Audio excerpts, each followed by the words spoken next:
예, 오늘은 고린도전서 15장, 16장을 나누는 날입니다. 그런데 제목을 이제 우주 맞추기는 끝.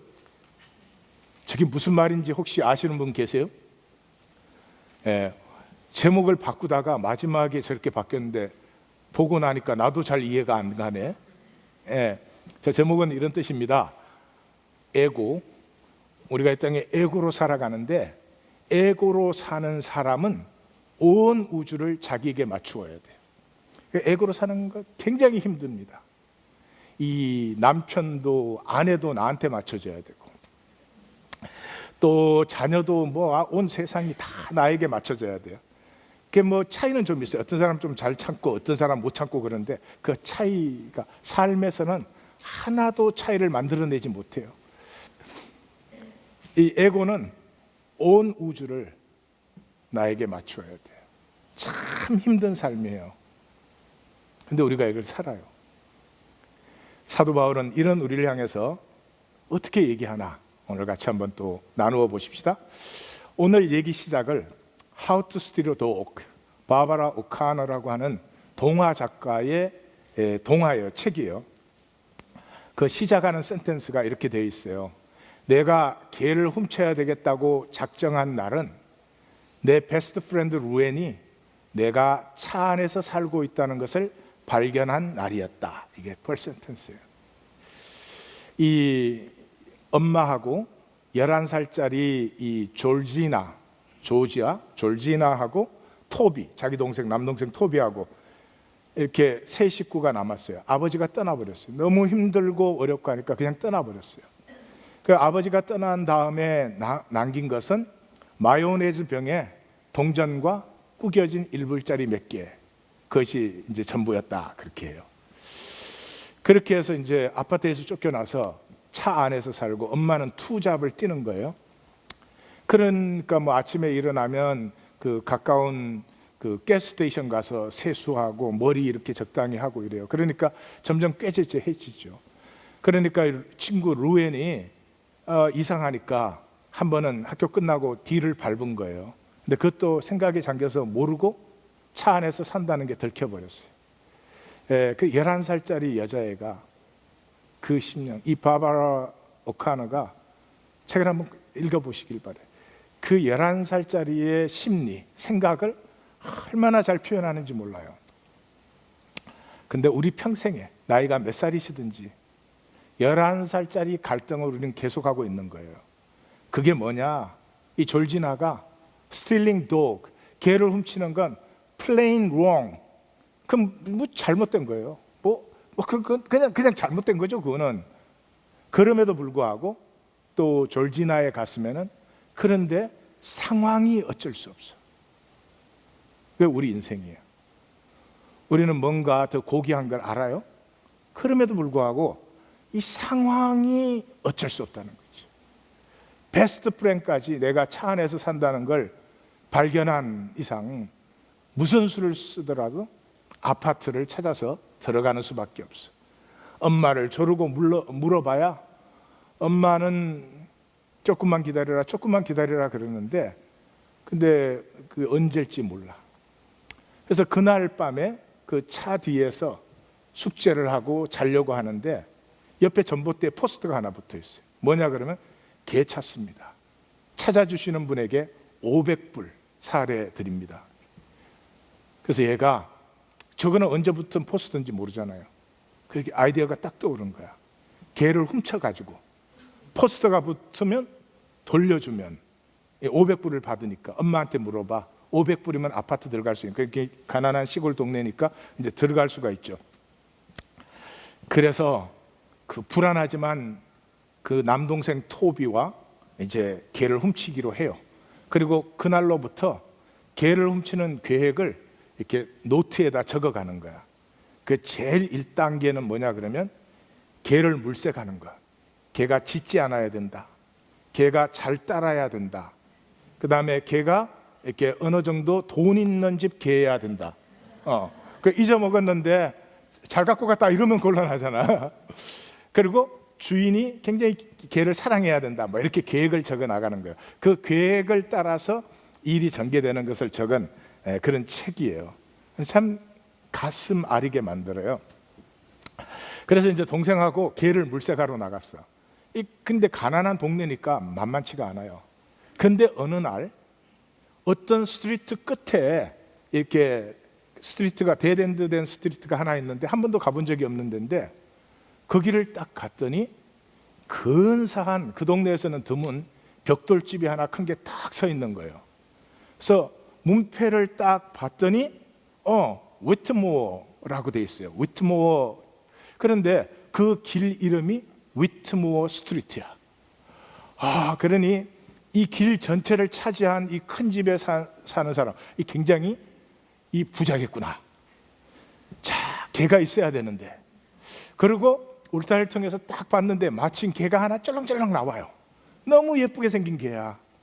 흰색과 검은색이 섞여 있는데, 그래서 나와서 이게 막 땅을 파. 근데 그 집 아줌마 이름이, 아직 이름 모르지만 카멜라라는 아줌마인데, 카멜라가 막 나오더니 땅 판다고 개를 혼내는 게 아니라 아유 이 이쁜 것 그러면서 너무너무 이뻐하는 거야. 우리 사이 같지 않아?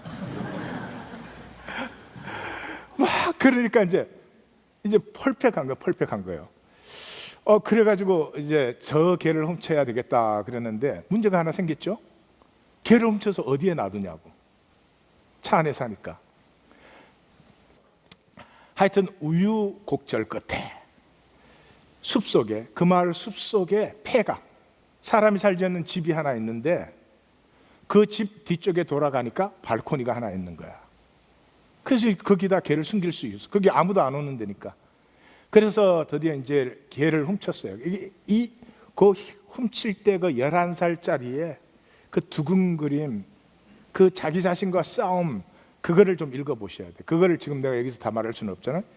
그래서 이제 개를 딱 훔쳐다가 거기다 딱 이제 묶어놨어요. 그리고 이제 밥 때마다 가서 밥을 주고 찾아가고 그러는 거야. 자기 둘 다 이제 개를 또 굉장히 좋아해서. 근데 한 번은 밥 주러 딱 갔는데 사람 소리가 들리는 거야.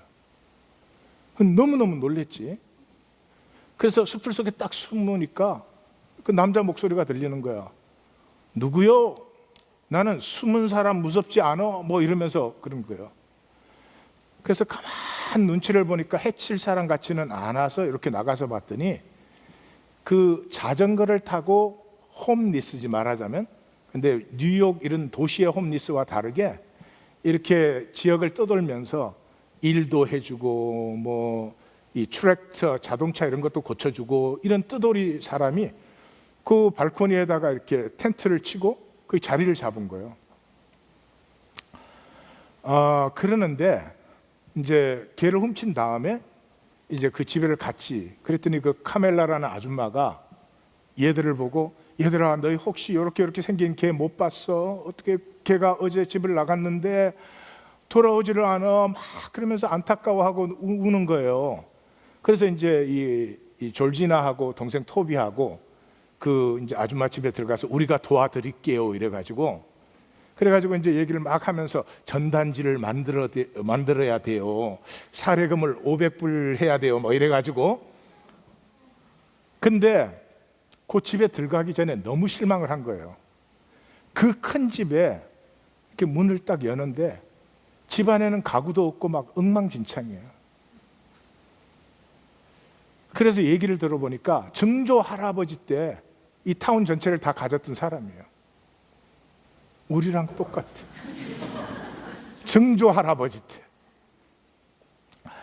근데 이제 쫄라당 망해가지고 지금은 가족은 다 나가고 이제 카멜라 혼자 그 집에 사는데 뭐 정말 엉망진창이에요. 그래서 이 사례금을 500불을 적어야 된다 그러니까 자기는 그런 돈이 없다는 거야. 그래서 이제 둘이 슬쩍 물어봐요. 그럼 얼마나 걸 수 있어요? 그랬더니 15불 걸 수 있어요. 너무나 절망적인 거야. 근데 카멜라가 딱 손뼉을 치더니 내가 남동생한테 돈을 빌려야 되겠다. 남동생이 다른 도시에 사는데. 근데 연락했더니 얄짤없어 안 빌려준대. 남동생을 믿지 맙시다. 오늘의 주제예요. 그러더니 이제 자기 작은 아버지인가 그렇게 연락을 했더니 뭐 500불을 빌려주겠다 그래서 이 전단지를 만들었어요. 예? 전단지를 만들었는데 이 무키가 이게 졸지나나 토비가 오니까 그래서 그러는 거야. 얘기를 하다가 전단지를 봤는데 개를 찾는 데는데 이래요. 그 11살짜리가 가슴이 철렁하는 거야. 뭐 어떻게 해야 될지를 모르지. 그래도 말할 수가 없으니까 모른 척하고 있는 거예요. 그래서 이제 집에를 돌아갔다가 또 끼니 때 되면 와서 주고 그래요. 근데 이 무키가 이 졸지나랑 토비랑 이렇게 친해지면서 그 떠돌이 삶이지만은 이렇게 사실은 현자 같은 역할을 해요, 이 사람이.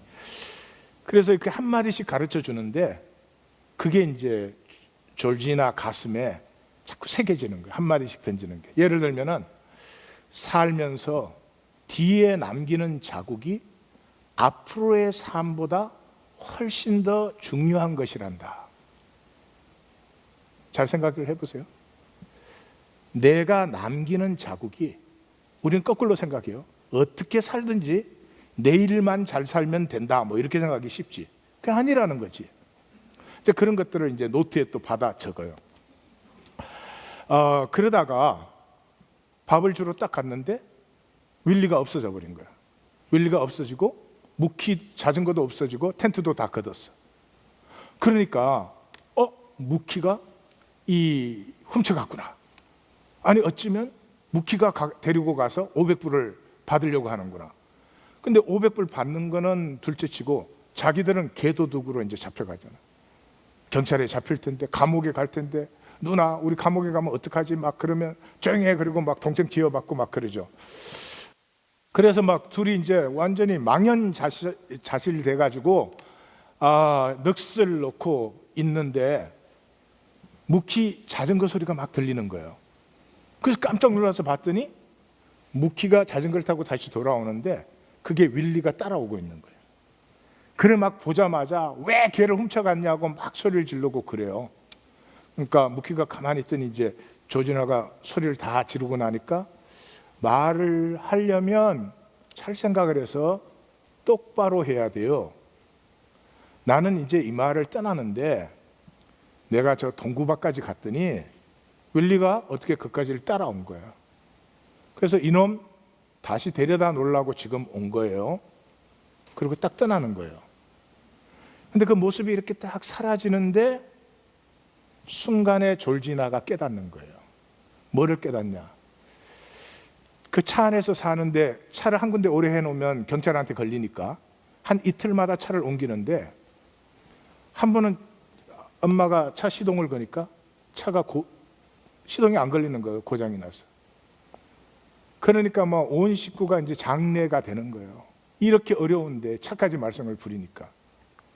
그래서 어떻게 하나. 그 다음날 어떻게 하든 이제 차로 학교를 갔다 왔어요. 학교를 갔다 와서 차에 딱 오니까 엄마는 아직 일하고 있죠. 무키 자전거 자국이 차 옆에 나 있는 거예요. 그래서 졸지나가 무키가 무슨 눈치를 채고 조사하러 온 거 아닌가 이런 생각이 들어서 기분이 나빠서 그 자전거 그 자국을 발로 빡빡 지웠어요. 근데 딱 생각이 나는 거예요. 그 다음날 아침에 차가 시동이 걸렸거든. 그래서 안 되더니 되는구나 이러겠는데 이제 아는 거야. 무키가 와서 고쳐준 거예요. 그리고 무키가 모든 것을 다 알면서도 너 그러면 안 된다든지 어쩐데 이런 거 없이 그냥 졸지나를 기다려준 거야. 이제 그게 확정이 되는 게 뭐냐 그러면 그래서 이제 졸지나가 거기에서 걔는 돌려줘야 된다. 이건 아니지. 그래서 걔를 돌려주려고 나가는데 보니까 걔를 훔쳐올 때 걔 목걸이 주소, 이름, 전화번호 적힌 걸 풀어갖고 그 숲속에다 던졌거든요. 그거 긁고 있으면 안 되잖아, 훔쳐왔으니까. 근데 무키가 그걸 어떻게 찾아가지고 집 앞쪽에 딱 걸어놓고 간 거야. 돌려주려면 그거 필요하잖아. 그러니까 졸지나가 깨달아요. 무키가 모든 것을 알았지만 졸지나를 기다려준 거예요. 뭐를 기다려준 거예요? 우리식으로 얘기하자면 우리 모두에게는 하나님의 형상이 여기 들어있어요. 하나님의 형상이 들어있죠. 그것이 피어날 것을 기다려 준 거죠. 그래서 이제 개를 돌려주고 고백을 해요. 아줌마, 사실은 우리가 이런저런 사정이 있어서 우리가 훔쳤던 거라고. 그리고 아줌마가 너무나 실망이 돼서 한 말도 못해요. 그러니까 그게 또 있을 수가 없어서 졸지나가 나오는데 현관문을 열려고 하는데 그때서 카밀라가 그러는 거예요. 내일 톱이랑 같이 와서 우리 윌리랑 같이 놀자고. 그게 무슨 말이죠? 용서한다는 말이지. 너무나 기뻐서 그 문을 열고 토비한테 그 말을 해주러 가요. 이것이 하나님의 나라예요. 하나님의 나라가 오면 우리가 다 완전해져 가지고 그냥 기계적으로 절대 나쁜 일은 안 해. 그런 게 아니에요. 우리 하나님의 나라가 이 땅에 임했어도 우리에게는 유혹과 미혹은 계속 있어요. 그럼에도 불구하고 우리를 믿어주시는 주님 때문에 우리 안에 있는 하나님의 형상을 피워내는 거죠. 근데 그걸 피워내는데 한 번, 두 번 피워내면은 내가 죄와 싸워서 이기는 것이고 이건 나쁜 짓이야, 안 되는 거야, 그거와 이긴 것이지만은 이게 반복이 되면서 뭐를 알아요? 이게 복이다. 이게 더 이익이 되는 일이다. 이것이 정말로 나를 축복하는 것이다. 이거를 경험하는 차원에 이르렀으면은 더 이상 이게 흔들리지 않아요. 미혹이 있는 것이 전혀 상관이 없어요. 지금 제가 요한계시록을 다 말씀드릴 수는 없지만 요한계시록에 하나님 나라가 완성된 다음에 하나님 왜 마귀를 안 없애요? 왜 안 없앨까요? 마귀를 없애버리면 되지. 그러면 성경적으로 문제가 커요. 왜냐하면 마귀가 하나님의 섭리의 도구거든. 근데 마귀를 그대로 둬요. 마귀를 그대로 두는데도 이미 우리를 다스림의 존재로 창조한 그 하나님의 사랑 안에서 우리가 다스림의 존재가 되어 있기 때문에 우리는 그 미혹을 넘어서서 훨씬 더 가치를 창조해 나가는 거죠. 내가 자동적으로 선을 행하게 만들어져 있으면 내 선이 가치를 창조해요? 안 해요? 안 해요. 안 해요. 하나님 나라에서는 우리가 모두 가치를 창조하는 거죠. 그래서 이건 뭐 참고로 말씀드리는 건데 우리 한국 교회는 세대주의 영향을 받아서 전천년설을 자꾸 믿는데 아니에요. 교회 시대가 천년왕국이에요. 무천년설이에요. 칼빈 선생님이 옳아요. 이 점에서는 교회 시대가 뭐예요? 우리가 다스림을 배우는 시대예요. 예? 우리가 졸지나의 체험을 하는 시간이라 이 말이죠. 그래서 그것을 자꾸 체험하다가 어느 순간까지 선을 택하는 것이 내 안에 하나님의 생명을 이겨내고 살아보는 것이 진정한 복과 기쁨임을 체험함으로 말미암아 자원하는 마음과 중심의 진실함으로 하나님을 사랑하는 자리에, 하나님을 사랑한다는 말은 하나님의 뜻과 함께하고 하나님의 뜻을 내가 행할 때 기쁨이 되고 하는 그 자리에 들어가는 것이다. 네. 오늘은 고린도전서 15장 16장 15장을 먼저 들어갑니다. 15장은 내용이 간단하죠. 시작이 나의 나됨이요. 그 나의 나됨은 끝에 뭐예요? 변화된 나예요. 자, 어떤 변화인지 보겠어요? 만약에 이 변화가 없으면 가장 불쌍한 자예요. 근데 이 변화는 어떻게 오느냐? 죽고 다시 사는 거예요. 나를 조금 이렇게 임프루브 시키든지 나를 조금 뭐 훈련을 그런 게 아니고요. 질이 달라져요. 물이 포도주로. 예, 그것이 어떻게 이루어지느냐? 그리스도의 죽음에 이제 연합하는 것이다. 이게 이제 15장이에요. 그러면 15장 들어가서 제일 첫 번째 첫 단락과 마지막 단락을 보겠어요. 그게 주제는 은혜예요. 그래서 나의 나됨으로 시작을 해서 죽음을 이긴 이 생명 이렇게 마감을 해요. 그래서 이 15장 시작하자마자 사도 바울이 그러죠. 내가 복음을 전했습니다. 그 복음이 뭐예요? 그리스도께서 성경대로 죽으시고 성경대로 사흘 만에 다시 살아나셨습니다. 그렇게 해서 게바에게 보이시고 12사도에게 보이시고 500의 형제에게 보이시고 야고보에게 보이시고 모든 사도, 여기 모든 사도는 12사도뿐이 아닌 그 사도 공동체 내 모든 사도들에게 보이시고 그 다음에 뭐라 그래요? 그 얘기를 한 뜻이 뭐냐? 맨 나중에 나에게, 맨 나중에 나에게 보이시다. 근데 그 나는 누구냐? 만삭되지 못하여서 난 자 같으다. 사도 중에서는 가장 작은 자예요. 사도라 칭하심을 받기에 감당할 수가 없어. 왜? 교회를 핍박했으니까. 그러나가 있다 이 말이에요. 그러나 이 그러나의 역사가 함께 하시기를 주의 이름으로 축원합니다. 네, 졸지나가 상황이 정말 이제는 이렇게 살 수는 없는 상황이야. 그래도 그러나 은혜가 임해야지. 자기 에고가 이렇게 열매를 맺으면 곤란해지는 거예요. 그러나 다음에 뭐가 나와요? 은혜. 그 은혜가 임했더니 뭐가 어떻게 됐다는 거예요? 나의 나됨.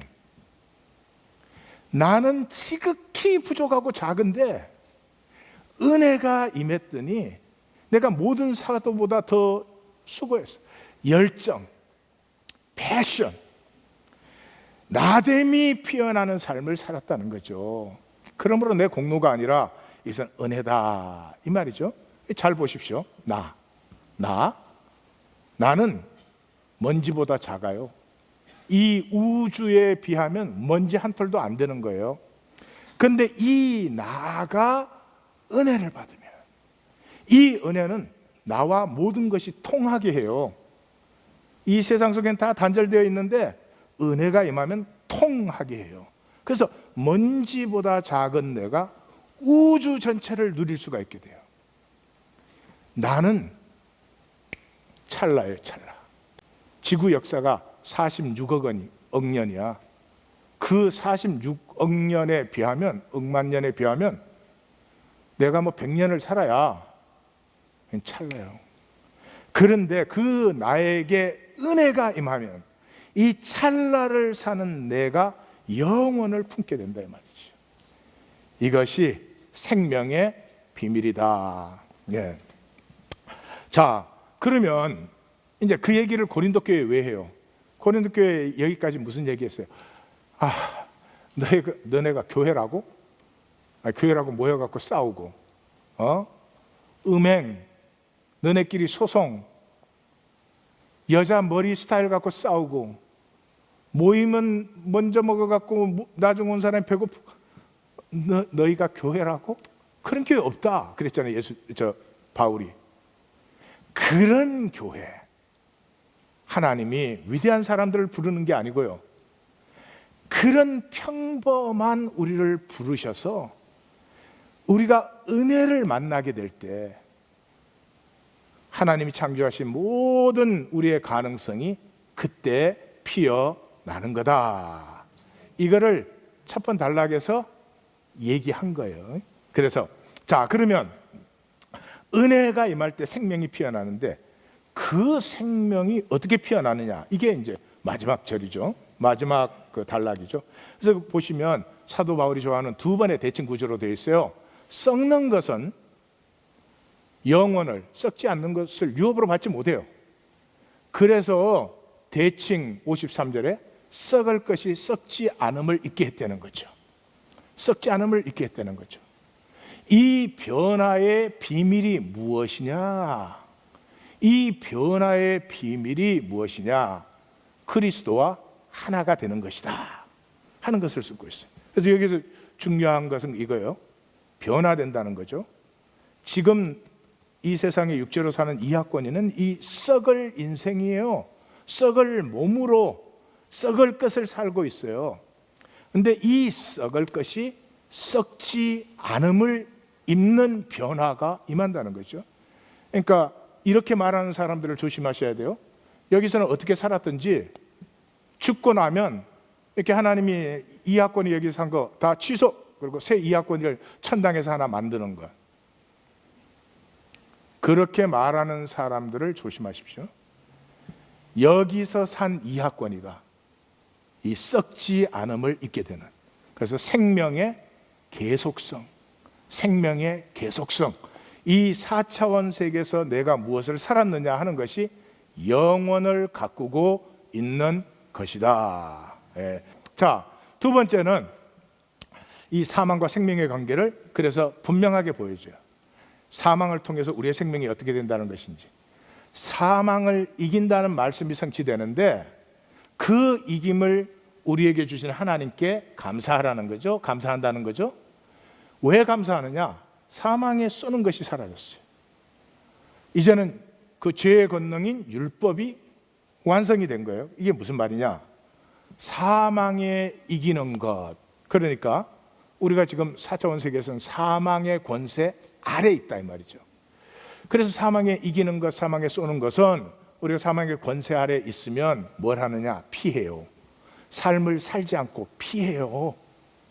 부담되는 사람도 피해, 마음에 들지 않는 상황도 피해, 하여튼 나에게 좋지 않은 건 다 피해. 그래서 돈이 필요한 거예요. 돈은 내 상황을 편하게 만들어줄 수 있어요. 됐죠? 돈이 생명 만들 수 없어요. 돈이 생명을 장성케 하지도 않아요. 아니, 반대 경우가 더 많지. 돈과 권력은 필요한 것이고 좋을 수도 있어요. 그러나 분명히 아셔야 될 것은 돈과 권력을 가지면 내 상황을 편안하게 만들 수는 있을지 모르지만 돈으로 생명을 피우는 건 아니다. 그건 분명히 아셔야 돼요.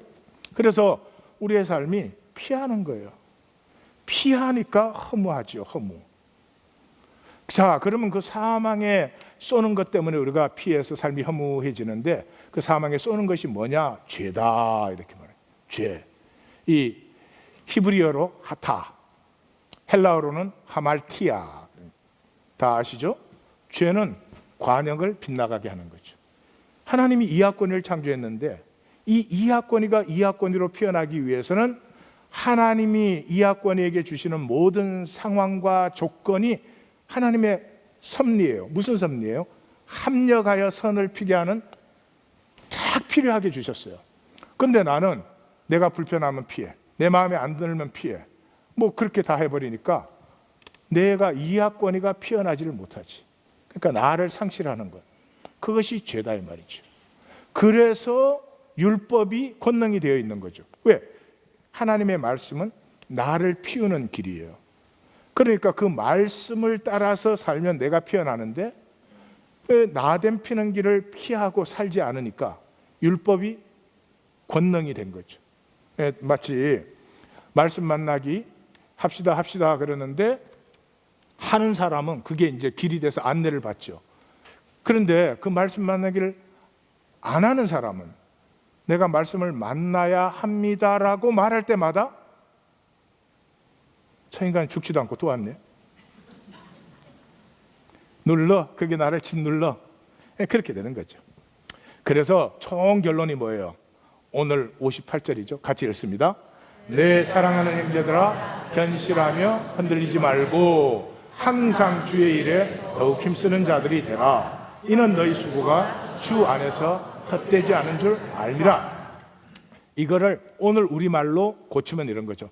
이제 조건과 상황의 고난을 두려워 말고 직면하여 매일의 삶에 나됨을 가꾸어 우리됨을, 교회를 이루라. 우리의 삶의 모든 것이 합력하여 선을 이루리라. 합력하여 선을 이루리라. 아멘. 이걸 받는 걸 믿음이라고 해요. 이걸 고쳐야 되는 걸 애고라고 해요. 네. 자, 그다음에 두 번째는 이제 둘째 단락과 넷째 단락이요. 여긴 간단하죠. 둘째 단락이 하는 말은 이거 없는 사람, 가장 불쌍한 사람이라는 거죠. 생명이 뭐예요? 생명이 귀한 이유는 초월성이 있으니까 생명이 귀한 거죠. 부활이 없으면 그리스도가 부활했겠니? 이 세상이 전부겠니? 이 세상의 삶이 이렇게 보여도 그 안에 초월성이 있으니까 생명이 있는 거 아니겠어요? 그러니까 이 초월성을 못 누리는 것은 가장 참 불쌍한 것이다. 그런데 이 초월성은 어떻게 나타나느냐? 죽음으로만 새로워진다는 거예요. 죽음으로만. 여기가 이제 좀 문제예요. 우리는 좀 문제예요. 그래서 어리석은 자여, 내가 뿌리는 씨가 죽지 않으면 어떻게 살아날 수가 있느냐? 씨가 죽어서 장래 형체가 피어나는 것이고 땅의 형체가 죽어서 하늘의 영광을 피어내는 것 아니냐? 그런데 죽음의 반대는 뭘까요? 죽음의 반대가 생명이죠. 예. 근데 그거는 이제 의미적인, 그 문자적인 의미고, 죽음의 반대는 못 죽음이에요. 못 죽어요. 우리가 못 죽는다고. 상대방이 말 한마디 하는데 못 죽는다니까. 이놈의 에고가 못 죽어. T.S. 엘리엇이 위대한 사람이에요. T.S. 엘리엇의 그 위대한 시가 웨이스트랜드, 황무지 아니에요. 근데 황무지 그 시를 이해를 못하죠, 사람들이. 그 시를 이해하도록 돕기 위해서 시 앞에다 뭐를 써요? 쿠마의 무녀. 영원히 죽지 않는 쿠마의 무녀 이야기를 거기 쓰잖아요. 쿠마의 무녀가 누구예요? 우리예요, 우리. 못 죽어요. 못 죽어가지고 하여튼 엄마 뱃속에서부터 지금까지 모든 과거를 다 짊어지고 살아. 죽을 수가 없으니까. 오늘이 임했어. 오늘을 산 사람은 살았으니까 오늘 죽지. 그러니까 새로운 내일을 맞이해요. 근데 오늘을 살지 않거든. 오늘은 오로지 내일을 만들려고 있는 거지. 내일을 편하려고. 아까 무키가 그랬죠. 우리의 삶에서 지나간 자치가 앞으로의 일보다 훨씬 더 중요한 거란다. 인간 거꾸로 살아요. 이 에고의 거짓에 사로잡히면 거꾸로 살거든. 그러니까 죽지를 못해. 그래서 사도 바울이 나는 날마다 죽노라. 이게 그 말이에요. 그래서 썩는 것, 욕된 것, 약한 것 혼적 몸으로 심고, 혼적 몸으로 심고 심으면 죽죠. 그러면 썩지 않는 것, 영광스러운 것, 강한 것, 영적 몸으로 살아났을 때 뭐라고 그래요? 살려주는 영이 됐어요. 뭐가 살려주는 영이에요? 코이노니아. 코이노니아. 남편과 아내로 만나서도 나누지 않아요. 통하지 않아요. 여러분, 생명은 통해야 사는 거죠. 근데 딱 닫고. 왜냐하면 이 4차원 세계는 내 거를 지켜야 돼요. 성도님이 나잖아, 똑같아요. 지키지 않고 사는 길은 없어요. 그러나 지키는 것이 전부면 죽음이죠. 지키고 나가고 이렇게 돼야 되는데 그게 안 돼요. 살려주는 영이에요. 그럼 내게로 다가오는 사람들에게서 내 생명을 나누어 받을 수 있죠. 하나님의 생명이니까 얼마나 깊은 사랑이 있어요. 평생 사랑해도 다 사랑하지 못해요. 내게 얼마나 풍성한 격려가 있어요. 평생을 격려해도 다 격려 못해. 그건 안 써. 이렇게 돼버리는 거죠. 그래서 이 성경의 영적 이 원리의 핵심이 어디에 있어요? 이삭의 제사예요. 이삭의 제사. 이삭이 얼마나 이쁘고 사랑스러워. 어떻게 이삭을 죽여요? 그러나 아브라함과 이삭의 이 관계는 4차원 안의 관계죠. 네, 이 현상의 관계죠. 그러므로 한계적이죠. 언젠가는 헤어져야 되고, 지금 안 죽어도 이삭은 결국 죽고, 이삭이 죽기 전에 아브라함이 죽을 것이고, 뭐 등등등거리. 그래서 이삭이 그렇게 사랑스러움에도 불구하고 이 4차원의 한계성과 영원하고 신실한 하나님의 약속, 이 약속은 내가 보는 것도 아니고요, 내가 무슨 개런티를 받은 것도 아니고 보험 팔러시가 아니에요. 이건 내가 경험해 본 하나님의 그 지극히 제한적인 그 하나님 암을 가지고 하나님이 나를 결코 버리지 아니하실 것이고, 하나님이 자기의 약속을 배신할 뿐이 아니라는 것을 오직 믿음으로 이걸 선택하는 거지. 근데 놀라운 그 미스터리는 뭐예요? 신실한 약속을 선택했을 때 이삭까지도 한계적 이삭이 아니라 영원한 이삭으로 그 유업으로 누리게 된다. 가운데 단락은 뭐예요? 이 비밀, 이 놀라운 비밀이 뭘로 오느냐? 그리스도의 죽음에 연합하는 거예요. 이 사람의 방법이 아니에요. 그래서 뭐라고요? 그리스도께서 죽은 자 가운데서 다시 살아나서 첫 열매가 되었다. 첫 열매니까 둘째, 셋째가 계속 오는 거지. 우리가 둘째, 셋째로 계속 오게 돼 있다는 거죠. 근데 어떻게 그렇게 계속 그 하나 된 열매로 그렇게 자라나게 되느냐? 그에게 속한 자, 강림하실 때, 그 강림하실 때가 언제냐? 그리스도께서 이 땅에 모든 다스림을 이루신 다음에 그것을 하나님에게 돌려드려요. 왜냐 그러면 하나님의 다스림으로 이 우주가 시작됐어요. 그러니까 우주의 완성도 하나님의 다스림으로 완성이 돼요. 예. 그런데 하나님이 왜 이렇게 복잡한 걸 허락하셨나? 만유가 자원함으로 하나님의 통치를 스스로 인정하고 주님께 드리는 그 자원함을 이루기 위해서 이 역사라고 하는 걸 두었어요. 그래서 그것을 처음으로 이 우주 가운데서 아버지의 뜻, 아버지의 통치에 자기를 죽기까지 내어주신 첫 열매가 그리스도죠. 그 그리스도에게 연합됨으로 말미암아서 그래서 하나님의 통치에 사람들이 되는 것이다. 더 이상 사망 권세에 억눌려서 허무하게 되는 게 아니라 하나님의 뜻을, 하나님이 창조한 이하권이가 되어서 하나님의 뜻을 온전히 이루는 유업자가 되는 것이다. 여기에 키워드가 속한 자예요.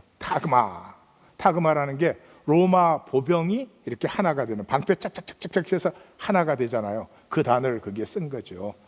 그래서 그리스도와 하나 되는, 그리스도의 죽음과 부활에 하나 되는. 그래서 이제 여기서 이런 말이 나와요. 이게 사람의 방법이 아니라는 거죠. 그래서 어찌 언제나 위험을 무릅쓰리요. 위험은 피해야지, 무릅쓰면 어떻게 해?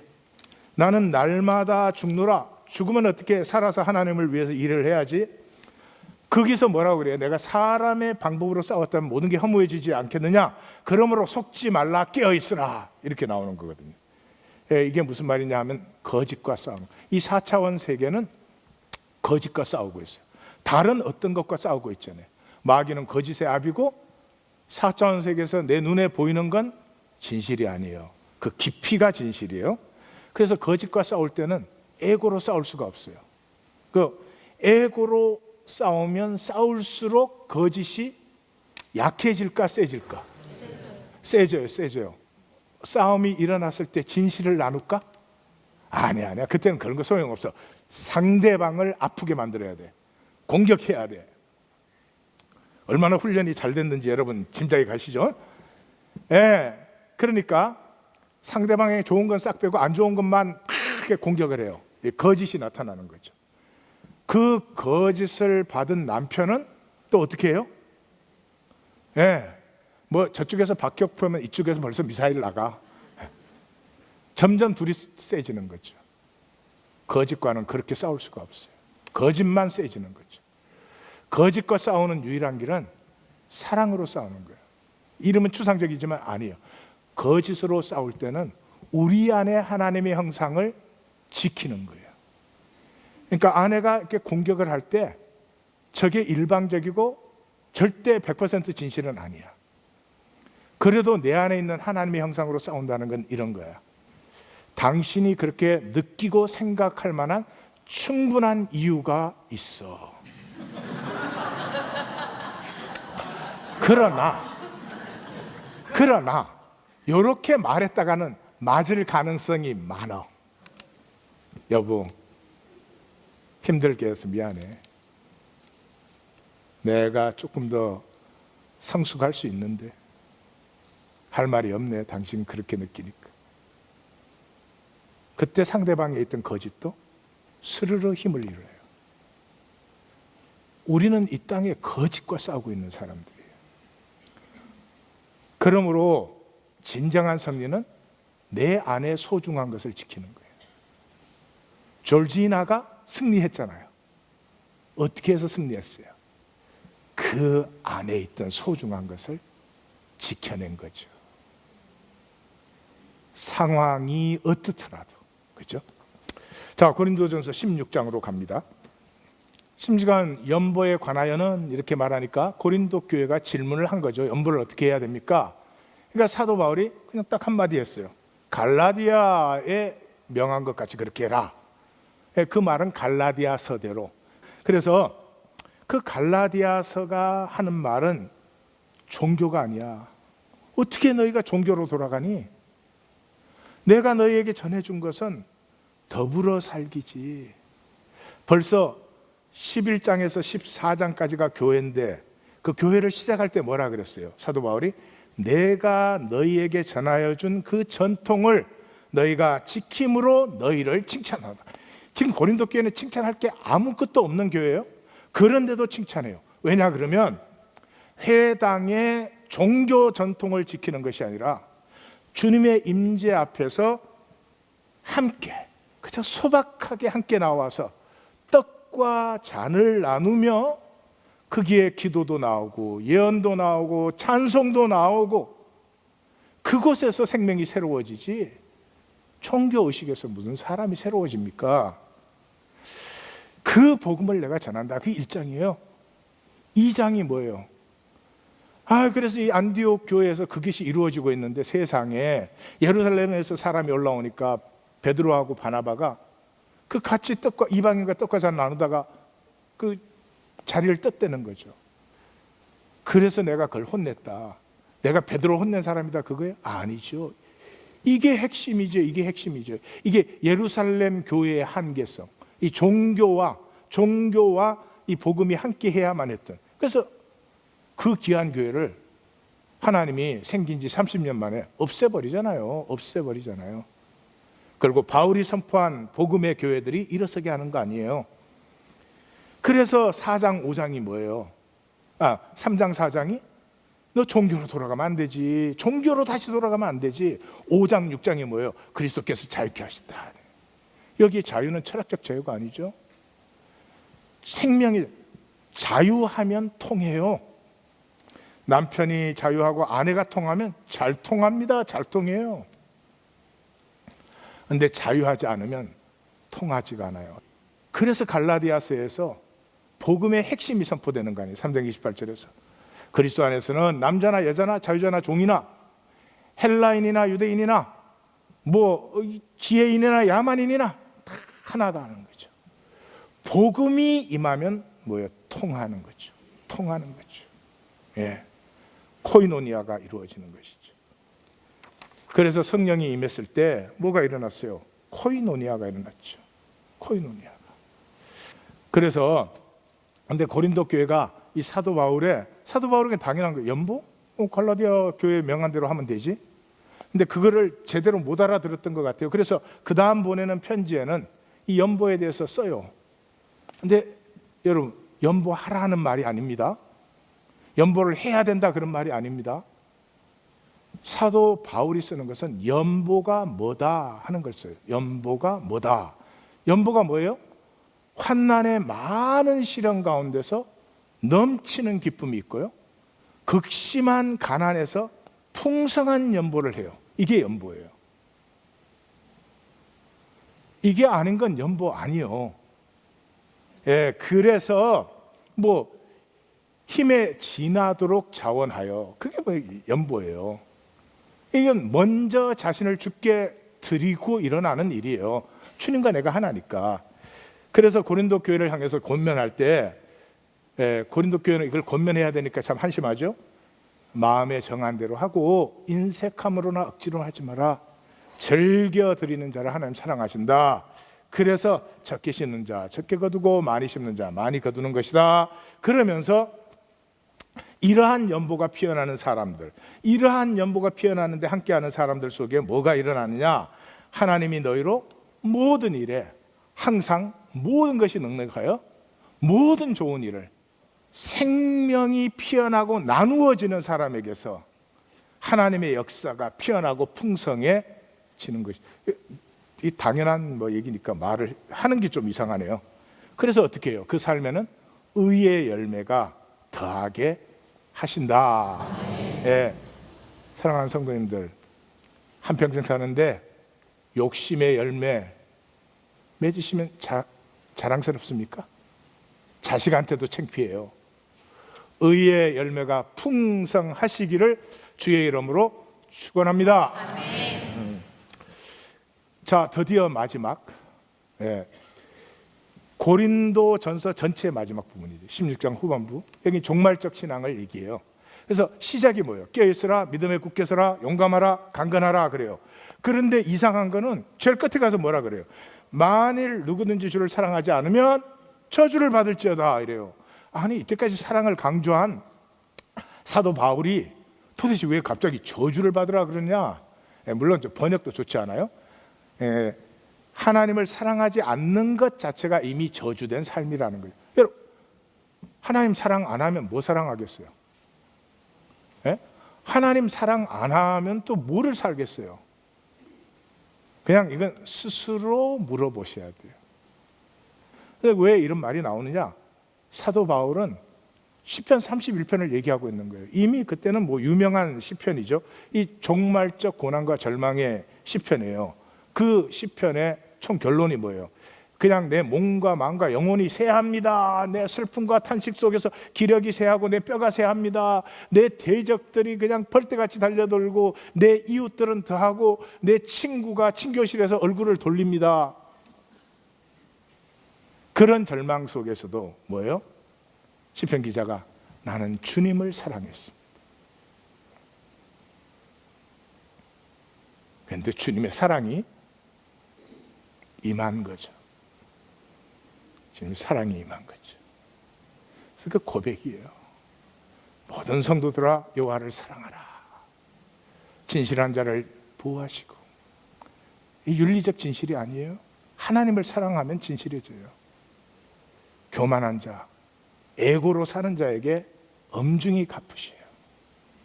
그래서 총 결론이 뭐예요? 여호와를 바라는 너희들아 강하고 담대라. 이거를 고린도 교회에 전해주고 있는 것이죠. 자, 마감하십시다. 첫째, 날마다 죽으십시다. 4차원 현생에 대해서 죽으십시오. 죽는다는 말은 기피를 산다는 말이죠. 자, 시간이 제일 좋은 예요. 시간이 이렇게 떠내려가요. 그래서 떠내려가는 시간을 사는 사람 바빠요. 내가 속력을 내는 만큼 시간은 더 빨라져요. 그러니까 시간을 따라 사는 사람은 바쁘고 정신이 없어요. 속지 마세요.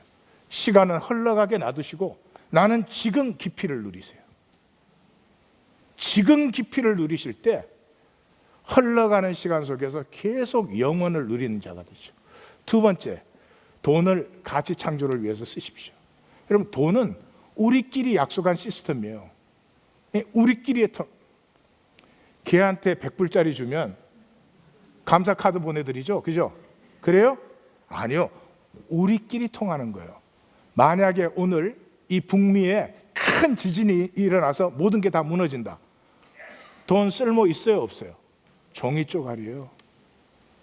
돈의 본질을 기억하십시오.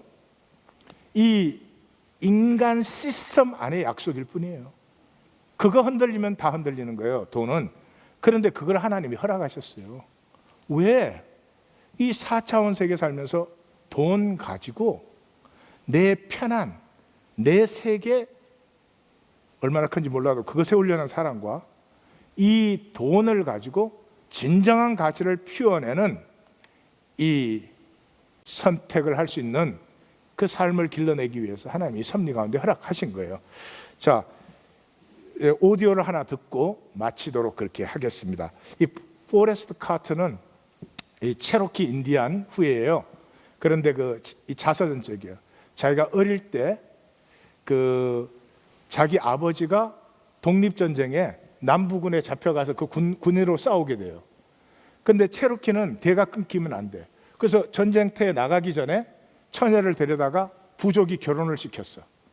그래서 얘가 낳는데 아버지는 전쟁에 죽고 엄마는 병들어서 죽어버렸어요. 그래서 할머니, 할아버지가 얘를 기르는데 그 기른 얘기를 쓴 책이 내 영혼의 따뜻한 날들인데 그 가운데 한 부분만 같이 한번 들어보겠습니다. 주의를 기울여 보십시오. 할머니는 사람들은 누구나 두 개의 마음을 갖고 있다고 하셨다. 하나의 마음은 몸이 살아가는데 필요한 것들을 꾸려가는 마음이다. 몸을 위해서 잠자리나 먹을 것 따위를 마련할 때는 이 마음을 써야 한다. 그리고 짝짓기를 하고 아이를 가지려 할 때도 이 마음을 써야 한다. 자기 몸이 살아가려면 누구나 이 마음을 가져야 한다. 그런데 우리에게는 이런 것들과 전혀 관계없는 또 다른 마음이 있다. 할머니는 이 마음을 영혼의 마음이라고 부르셨다. 만일 몸을 꾸려가는 마음이 욕심을 부리고 교활한 생각을 하거나 다른 사람을 해칠 일만 생각하고 다른 사람을 이용해서 이익 볼 생각만 하고 있으면 영혼의 마음은 점점 졸아들어서 밤톨보다 더 작아지게 된다. 몸이 죽으면 몸을 꾸려가는 마음도 함께 죽는다. 하지만 다른 모든 것이 다 없어져도 영혼의 마음만은 그대로 남아있는다. 그래서 평생 욕심 부리면서 살아온 사람은 죽고 나면 밤톨만한 영혼밖에 남아있지 않게 된다. 그런 사람들은 살아있어도 죽은 사람이 되고 만다. 할머니는 어디서나 쉽게 죽은 사람들을 찾아낼 수 있다고 하셨다. 여자를 봐도 더러운 것만 찾아내는 사람, 다른 사람들에게서 나쁜 것만 찾아내는 사람, 나무를 봐도 아름답다고 여기지 않고 목재와 돈덩어리로만 보는 사람, 이런 사람들이 죽은 사람들이었다. 할머니 말씀에 따르면 그런 사람들은 걸어다니는 죽은 사람들이었다. 영혼의 마음은 근육과 비슷해서 쓰면 쓸수록 더 커지고 강해진다.